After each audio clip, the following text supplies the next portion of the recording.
And this is what I'm like, I've chatted all this time to get to this point. Like, I started finding that a lot of stuff we were trying, even when it had AD, was too confusing for me to follow. And that's been making me like grieve again. Like, I'm sad. I'm sad that even with AD, I still feel like there's certain types of media, that there's a version of me that I would enjoy it, and I just can't. Hello, my internet friends. I come to you with a blind girl problem and really not much of a solution, but I'm curious if any of my other blind friends on here also experience this. And equally, I feel like just sharing my experience will help, I don't know, educate people. Obviously, I always say it, I'm speaking as one blind person. My experience is not the experience of blindness. It is the experience of my blindness. But I know that a lot of parents of blind children or partners of blind people watch me, and maybe me sharing my experience, it might be similar to your loved one who's blind, and they might not be able to put into words this experience. So I can do it, and then you can like have that conversation with them and see if they experience this as well. That was very wordy. I hope that made sense. It made sense in my brain. Not sure if it resonated, but let's get into it. Okay, watching TV and movies. This is a question that I get a lot as a blind person. Like, for some reason, A, people are shocked that we do watch TV and movies, which is funny to me. And then B, of course, it's like, how do you watch it? Do you enjoy it? La la la. So I want to talk a bit more about that. Growing up, no AD. Audio description, she didn't exist yet, which is so cool to think that young blind people today are raised in a world where audio description just is a thing that they expect and it's standard. Like, that is so cool. I just love that for you. Wish that was me, but it wasn't. Grew up, no audio description. And as a little kid, like you guys know, I've been legally blind from birth. And so even though I didn't lose the majority of my vision until I was 14, I've never had full sight. So I really didn't like watching movies as a kid. Like, I was not a Disney kid. I hated princess movies except for Pocahontas. No idea why, but loved her. Every other Disney movie, like, my parents could not get me to watch them. I went to the movie theater for the first time when I was probably like 4 years old. So like right before my diagnosis, and it was to watch Tarzan, and I would not focus. I would not pay attention. We know now it's because I was fully night blind. I couldn't see a damn thing in that theater. And then because I've always had some form of tunnel vision, I likely also couldn't see the full width of the screen, and I was never able to see full details. So I could see like shapes and colors on the screen.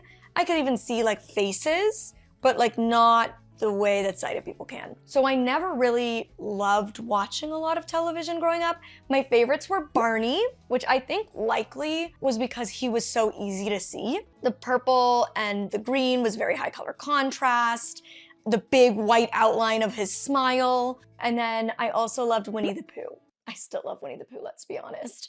I think that's mostly because I just love talking animals. I love giving stuffed animals and real animals like a personality and pretending they're alive. What that says about me, I do not know, but I'm sure it's something strange. Stunted development. I'm healing my inner child still. Girl, there's a lot to heal in there, okay? And then as I got a little older and my parents understood my diagnosis, because I actually had one, when we would go to the movies, some movies very rarely would have audio description. And then as we know, like still a problem to this day, half the time the AD device wouldn't even work. But I wanna say, I recall like my +1 would get in for free because it was assumed that they would be my human AD, and that's what we did. We would sit pretty close. Usually my dad would be my audio description. He would sit next to me and he would describe what was happening. And I could, again, like see enough with his audio description and watching. I could like gather enough if we would sit in the correct spot in the theater, like center to the screen, not too close, not too far. I could see enough to kind of get by. And I'll never forget this. When I'm pretty sure I was 8 years old, Finding Nemo came out, and one of my friends had a birthday party to go watch Finding Nemo in theaters, and it did not have audio description. I was not there with my parents because it was a birthday party, and it was the first movie I ever went to that I couldn't see a damn thing. Nada. Because it was so dark, because it was under the sea. Like, it was all dark blue. So I couldn't see anything because there was not enough color contrast. I maybe could see like a little bit of yellow Dory flashing around the screen from time to time, or like maybe a bit of the white stripes on Nemo, but like I could not figure out what was happening in that movie. I couldn't follow along. And I came out of that theater so sad, which is like, I'm so sad. Like 8-year-olds should never have to experience that. 8-year-olds should get to live like these joyful, carefree, innocent lives. But for those of us with disabilities, especially progressive diseases, that is so rarely the case, unfortunately. And yeah, that was like a really big defining moment in my childhood that I remember so vividly. Around 8 and 9 years old, like a lot of really pivotal things happened in my vision loss. I think I likely had a bit of a decline because throughout my childhood, as it is with most progressive diseases, I would have periods where the vision loss was stabilized and then periods of decline. And it was just like that throughout my childhood. And I would go to my ophthalmologist when I was really young, just after my diagnosis, every 6 months. And then as I got a bit older, once a year. Which was to track that progression. And some years it would be like, great, you've gone a whole year stable. And then other times it'd be like, oop, we've got that decline. And obviously the majority of that decline happened at 14, but throughout my childhood it was like that, you know? So around 8, 9, a lot of stuff happened. Like I went to that first movie that I couldn't see anything, and without anybody there to audio describe, I was completely lost, had no idea what happened. So for a long time, like probably like 20 years after that, I never watched that movie again. I watched it again sometime in the last like 5 years or so, and I think I watched it with audio description. But yeah, I refused to watch that movie again after that. And then I also had to quit soccer. You guys know I was a competitive soccer player. I could no longer see enough to be safe on the field during indoor training because the dome that I trained in wasn't bright enough for me. So I started running into girls on the field. I had to start using my white cane when I was 9 full time instead of just doing O&M training and then using it sometimes at night. It was like now a full-time tool for me. I had a really major accident where I injured my nose after running into a fence, which is what caused me to have to start using the cane full-time.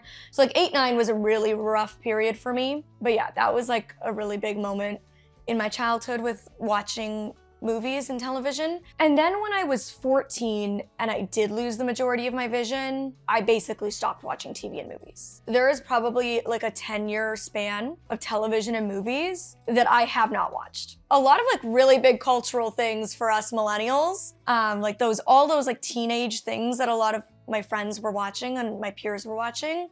I didn't go to theaters, I didn't watch TV, and that is when I found YouTube. And that's when I started watching YouTube as my main entertainment. And that's like pretty much all I watched. Because I just watched girls doing things just like I'm doing, where all they were doing is sitting in their room talking to the camera. It did not require audio description because they were just chit-chatty. There was nothing really visual on the screen, and the videos that I would watch that were visual, like makeup reviews or fashion hauls, the girls were describing everything. I remember this so vividly. It was so popular to be like, okay, I got this like purple shirt. It's just the prettiest light purple color and it has this graphic on it that has this adorable dog, and they would describe everything. They go, I don't know why I'm describing. Obviously you can see it. And I'd be like, girl, I can't keep describing. Or they would like in detail describe the eyeshadow or the lipstick. Like it's this blue undertone and this really pretty shimmer. And it was great. Like they were giving me all the details I needed, no audio description necessary, which is why that was like pretty much all I watched. And there would be moments throughout those years that I would try to watch something. For example, I loved Gossip Girl, but I loved Gossip Girl because it felt really relevant to me. When I went blind in grade 8, I went to a school that really reminded me of Gossip Girl. So I felt like I had enough baseline understanding from my own lived experience to understand what was happening. And even though, yes, I missed things, like I felt like I got enough of what was happening, especially with Gossip Girl kind of like voiceovering so much of the show. I felt like I could follow along a bit, or at least enough to really enjoy it. But then on the total opposite end, Pretty Little Liars, absolutely freaking not. No AD, which was so annoying because I think her name's Jenna, is blind. And she's one of the like key characters in so many of the episodes. So I really wanted to watch it because it was like the first and only representation. And I couldn't even watch it because there was no AD. So much of the episodes would like hinge on this text message that would flash on screen, or like writing. Like it would just be text and I couldn't see it, and nobody would read it out loud, which would have been such a simple solve, and there was no audio description. So then the rest of the episode I would just be completely lost. So that was a frustrating one. But if I would watch things, I really liked true crime. I really liked documentaries because so much of documentaries is just a talking head. It's just interviews and then like somebody explaining what's happening. So they're really easy for me to understand. I really enjoyed medical and even not true crime. Like I liked Law and Order SVU, Grey's Anatomy, shows like that that felt, again, like with medical, I felt like I could relate to it growing up in the medical system, having so much stuff happen. But B, they were just like naturally more descriptive because of the nature of the show. It didn't rely on visuals as much. So I would find the odd show that I did enjoy and I would watch, but yeah, mostly it was social media. And then in my early 20s, I'll never forget trying to watch Orange is the New Black, and I didn't even get halfway through an episode. Didn't get halfway through episode 1, and I was like, I don't know what's going on. This isn't fun. This isn't enjoyable. Theoretically, I would really like this show, but I cannot understand enough of it to actually enjoy what's happening. So I gave it up, and that was when like audio description started creeping up. Slowly but surely, in my early 20s, we started getting audio description on Netflix. They were like the first big network or platform that was making any kind of moves with audio description, and it was mostly on Netflix originals, but occasionally we would get it on licensed shows. So for the first time ever, these TV shows that had been on other networks for years were finally somewhat accessible and inclusive, which was really cool. And it's so amazing when something that has been out and available for so long becomes available to you, and you finally get to feel included and involved in something that everybody else has been enjoying and consuming and talking about around you for so long. Because I cannot explain like how isolating it feels when everybody around you is enjoying something and talking about it, and it's like this cultural moment and you don't know what's going on. Like growing up, Harry Potter, us millennials love the Harry Potter. There was no audiobooks yet when I was younger, at least not that I had access to. So I didn't read it. Twilight, another big one that there was no audiobooks. I didn't read it. And because I didn't read those books, I also didn't watch the movies because A, I wasn't in the fandom. I didn't feel any kind of attachment to these things because I never watched them. Like I didn't feel like this kinship, this love to have to go watch the movie of this book that I loved so much. I really got to this point where I would be like, oh, I don't even want to. Like I wouldn't enjoy it anyways. And it was a coping mechanism. It was like a trauma response of like, instead of feeling sad that I am missing out, I will choose to miss out. Because if I'm choosing to miss out, it's in my power. But if I'm sad that I'm missing out, then I have to be sad. And I don't want to be sad because there's already so many things I'm sad about. And so it just became this like, oh, I wouldn't want to anyway. Very teenager of me. I remember the Click series was the same, and it was the same with books. Like it wasn't just TV not having audio description. It was books not being in audio form, which again today is so hard to imagine because almost every single book has an audiobook. Because even non-blind people enjoy listening to audiobooks these days. But when I was younger, no. I had like a handful of audiobooks from the library or from the CNIB that I would just recycle through. And it didn't matter if I wanted to read those books or not. They were the only books that were around for me to read. So that was what I read. And like the Click series, that was one. I really wanted to read the Click series when I was in grade 6, but it wasn't available in audio description or as an audiobook. So my mom would read it to me, and there would be scenes like a kissing scene, and I would be like so embarrassed that my mom is reading this to me. Or there would be this was so annoying. She would just be reading and she would start to fall asleep. She was one of those people who when she'd read, she'd get sleepy. So she'd start to read to me and then she'd like, and I'd be like, no, oh my God, I'm so excited. I was just getting good. And then she'd be like, no, I'm sorry, I can't keep reading anymore. And I'd be like, no. Like I would just want to read nonstop and I couldn't. And then what got really annoying is there would be like one of the Click series available in audio form and it would be like book 6. And I was like, yeah, that's where I want book 6 in audio. What? What do you mean you're giving me book 6? So ridiculous. And with movies, like my family would have movie nights at home and I would sit right up close to the TV. Like I had this office chair that we would roll up to the TV and I would sit right in front of it and I would put the audio like really loud, so loud to the point where my family took me to get a hearing test because there's Usher syndrome, which causes people to go deaf and blind. And the blindness component of Usher syndrome is RP. So they like took me to get retested even though I had previously tested negative because I would listen to TV so loud, but it was because I needed to hear it. Like I needed to hear every detail because that was the main way I was understanding what was happening. And anyway, so we'd have movie nights and I would sit right up to the TV and the family would sit on the couch like 5 feet behind me and they would be like cranking their head around me to try to see and describe from behind me what was happening on TV. Oh my God, this is so funny. So many memories. Also, like, it's so funny. It's like they're funny memories to me, but also when you think about it, like when you actually think about it, you're like, oh my God, this is all really freaking sad. But those were like the least sad parts of my childhood, because my God. The bullying, that was the sad part. Anyways, I remember listening to Anne of Green Gables, a Canadian iconic classic, and I actually really did enjoy those. And that was one that I would get from the CNIB library, where they would have volunteers go read audiobooks. These weren't professional narrators, these were just like local volunteers who would go into the CNIB, they'd record them reading, and then I had a Daisy player that the CNIB gave me, otherwise known as a Victor Reader. Those who get it, get it. And yeah, we would put the cassette, or the CD into the Victor Reader, and I would listen to those books. I would bring my Victor Reader, like when I went to get my first guide dog at 13, I brought my Victor Reader with me and a whole bunch of CDs from the library and from the CNIB library, including The Giver, which I had to read for grade 8 English. That was like our summer reading assignment. Oh my gosh. And and when I was like first diagnosed and got involved with the CNIB, Canadian National Institute for the Blind, who, for those who don't know, they brought me this big brown teddy bear and had a red knob on its chest where the heart would be, and that was the volume. And in its back, there was like Velcro, and there was a cassette player for like old school cassettes before CDs were available. I am truly aging myself here. Does anybody know what I'm talking about? Like, does anybody else have these memories? Anyways, I want to take this moment to actually thank the sponsor of today's video, because the CNIB is our loop around here, okay? This is so cool.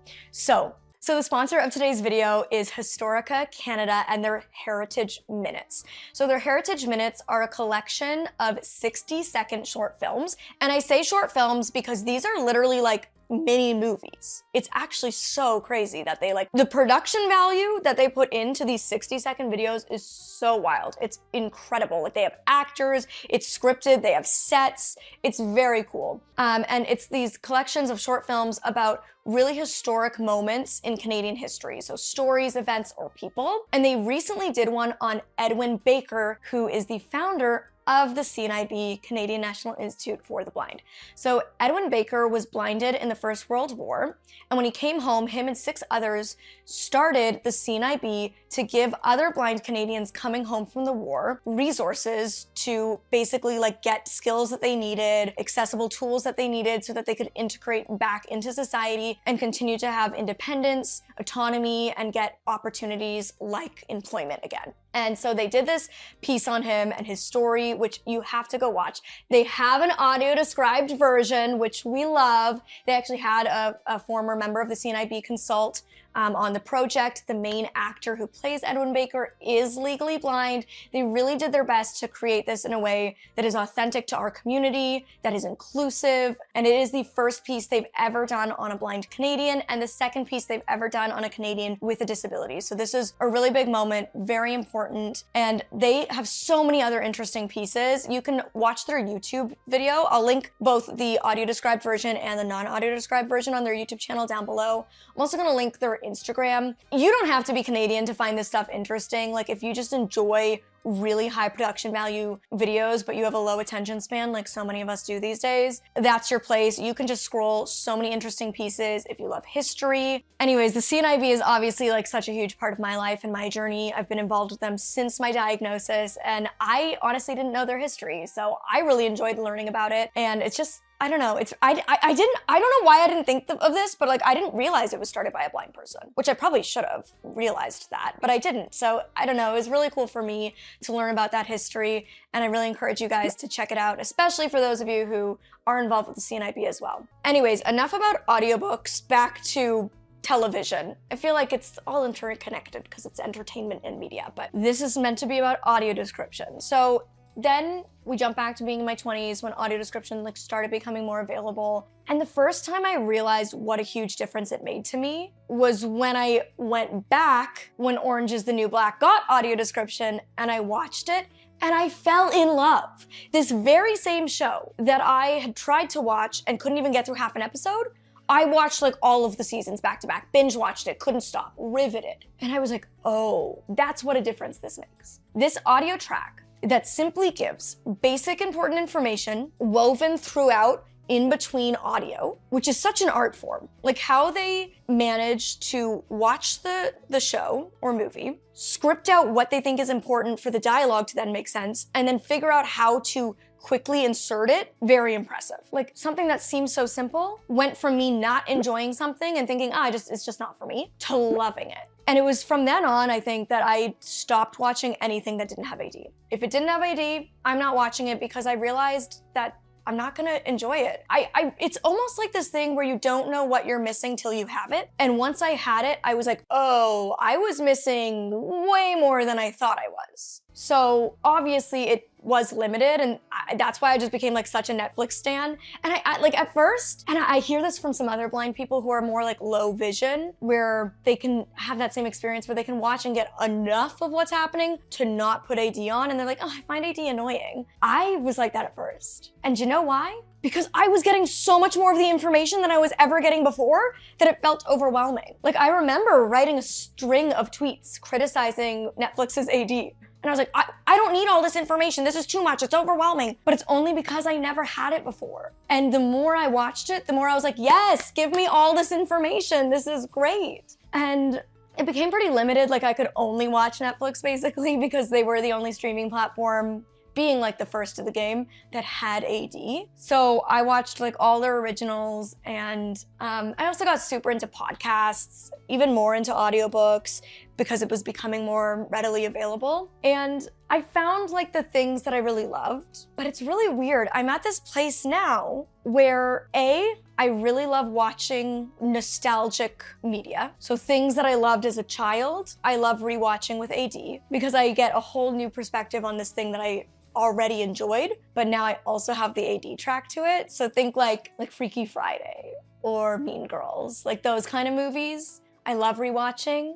I recently got to watch Friends for the first time with AD, which Friends has always been my all-time favorite comfort show. I've watched it so many times over that I can like quote the dialogue. But I just got to watch it for the first time with audio description, which was such a cool experience. But I realized the reason I like rewatching things is because I have to think less. And most people get to watch movies and TV shows to escape. They literally get to turn their brain off at the end of a busy day and escape and just relax and unwind. But for me, when I'm watching new media, I have to think. I have to be so engaged that it can actually be tiring. Watching a movie can be exhausting to me. And this is what I'm like, I've chatted all this time to get to this point. Like, I don't know if other blind people have that experience or if this is just a me thing, but like I love watching old things that I already know what's happening because I actually get to turn off. I already have enough of a baseline understanding of what's going on in that movie or TV show, and then I get the additional AD track I've never had before, that I feel like I'm having what everybody else gets when they watch media. Just this like turn off your brain and kick back and enjoy. But when I'm watching something for the first time, I'm getting all of this information without seeing, that it can be exhausting and overwhelming trying to keep up with what's going on.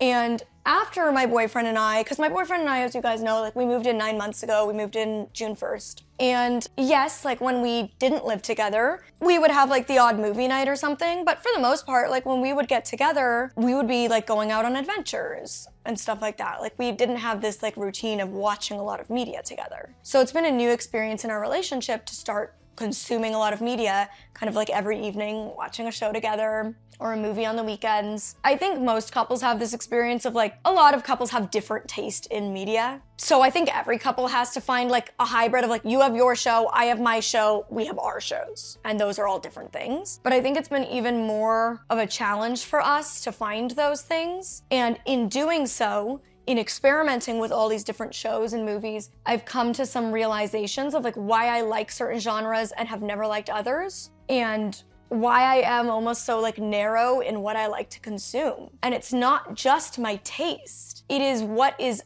more versus less accessible to me, even with audio description. So the first show that we started watching together was Friends, because he had never seen it. It's my favorite show of all time.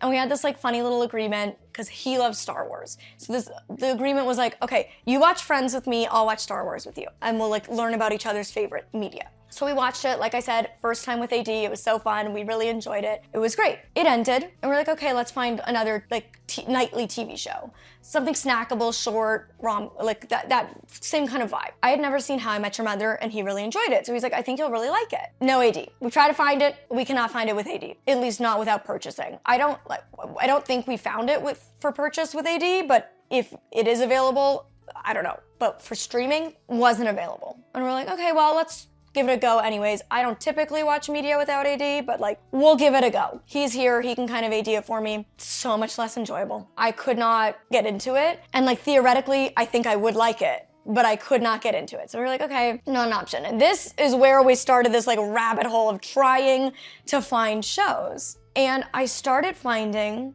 that a lot of stuff we were trying, even when it had AD, was too confusing for me to follow. There was too many characters, too many changes in sets and locations, too much going on. And for me, I have zero visual memories and I cannot create visual images. I thought all blind people were like this because I had been told like visual memory fades within 7 years. When I was going blind, that's what I was told by people. Mine has gone. I don't have it. Can't remember last time I did. It's been a long time. It's been so long that I'm at the point where I'm like, did I ever have it? Because I really have closed my eyes, try as hard as I can.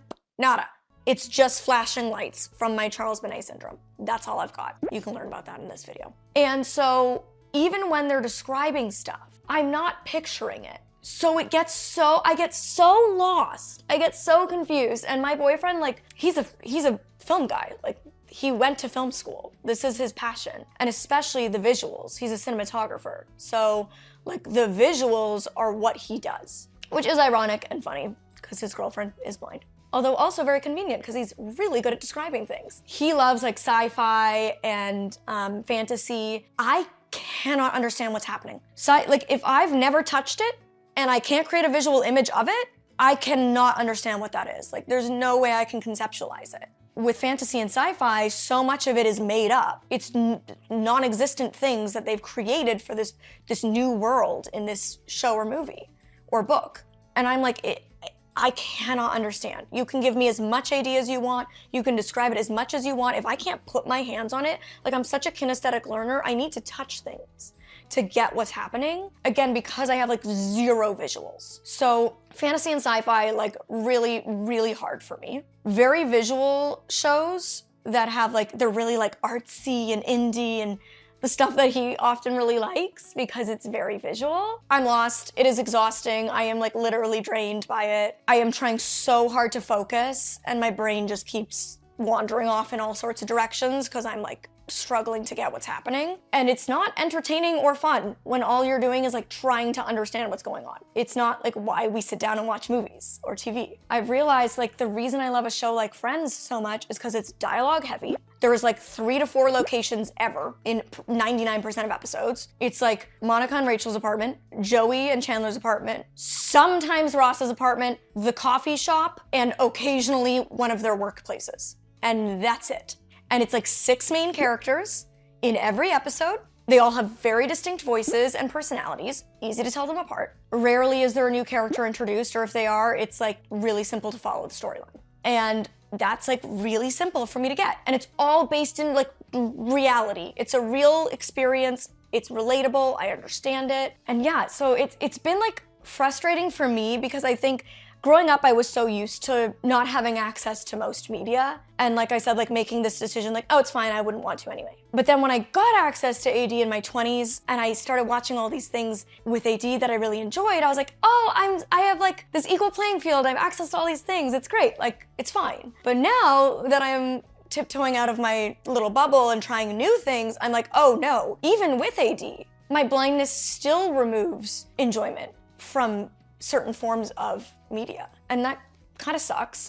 And it's, you know, I talked recently about being like really upset and grieving my vision loss lately. And this is one of the topics I totally forgot to mention in that. But like, that's been a realization for me. And that's been making me like grieve again. Like, I'm sad. I'm sad that even with AD, I still feel like there's certain types of media, that there's a version of me that I would enjoy it. And I just can't. I just can't. It's too confusing. It's too exhausting. It's too draining trying to consume it. And that means that me and my partner are limited on what we can watch together. Don't get me wrong, like I will still watch stuff with him. Like we're going through the Harry Potter movies for the first time because he loves Harry Potter. And like Sharp Objects is one of his favorite shows, so we've been watching that. But like there's no way I could do a marathon. Like with Sharp Objects, they're about hour-long episodes. By the time an episode's done, like I'm tired. I can't watch another one. Like Harry Potter, we need to spread that out over like a few weeks apart because again, they're just like not enjoyable. They're like it's a lot. And then he'll like reference something in one of the movies that I have already watched just recently and I'm like, I don't remember that because there was just like so much for my brain to try to take in. Like the names aren't human names. They're like not like in a lot of sci-fi. It's like not real people names. It's like made up names and like made up things. And I'm like, what is that?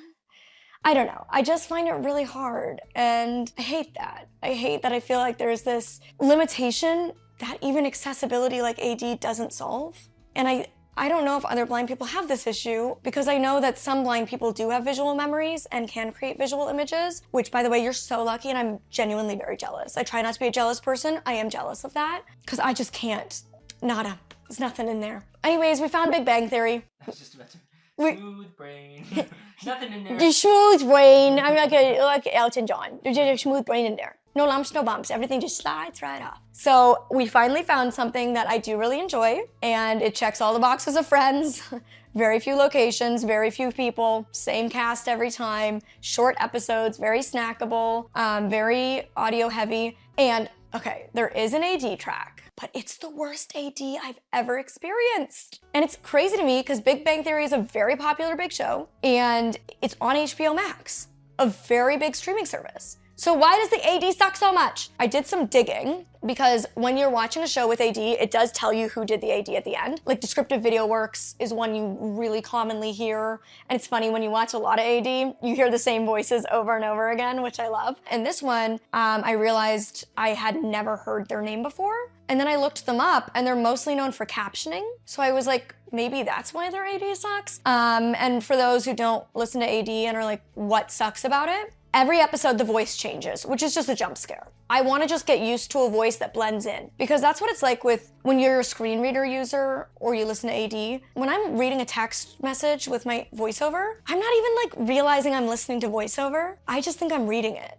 Like that's how normalized it is to me because I'm so used to it. And that's what AD should be. I get so used to the AD voice that it blends into the background to the point that I'm hearing it, but I'm not, if that makes sense. When you're changing the voice every episode, there's like 6 different people, and every episode it's a different one of them.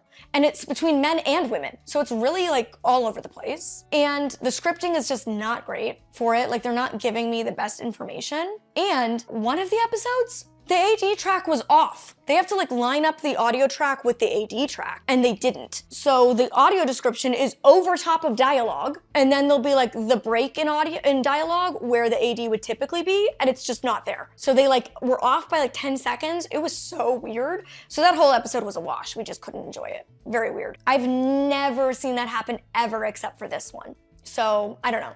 I don't know if this company is just dipping their toes in the water with audio description or what, but not quality, not very good. Do not recommend for streaming services to go with them. Very sorry to them, but it's just not their thing. They really need to hone in on and get a bit better at it if they want to be doing audio description. And the other thing is I really like those kinds of shows because the audio description is so brief. The information they're getting, Rachel walks in a purple dress. Boom, that's it. Very short and simple to the point. But like a movie where there's a fight scene for 10 minutes and all it is like Timothy kicks Jonathan. Jonathan strikes back. Timothy bends down. Jonathan, and I'm like, what?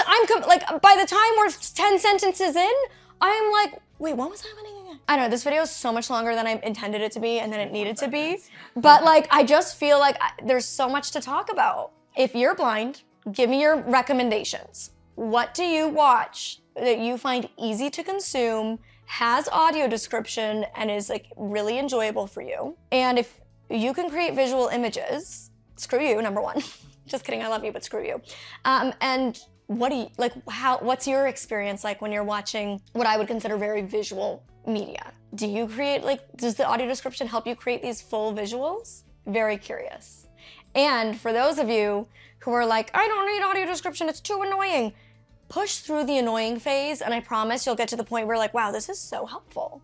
Because I was there once too. And for sighted people who think that audio description will just get in the way and distract them from their viewing experience, it just disappears. You totally forget it's there.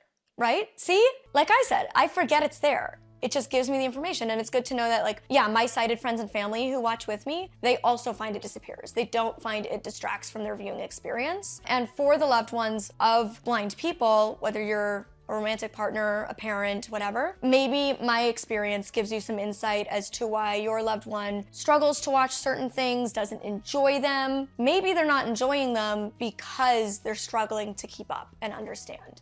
And what is an enjoyable escape for you is actually a very draining, exhausting experience that only reminds them of what they're missing instead of what they're gaining. So there you have it, and thank you again to the sponsor of today's video, Historica Canada. Again, the Heritage Minute on Edwin Baker, and all of their socials will be linked in the description box down below. And until next time, you can click over here to watch a very sad emotional video about me talking about not being able to see and being sad about it, or you can click over here to watch this video about so many cool small businesses. Seriously, please check out this video. I shout out 9 small businesses that you need to know about. Bye.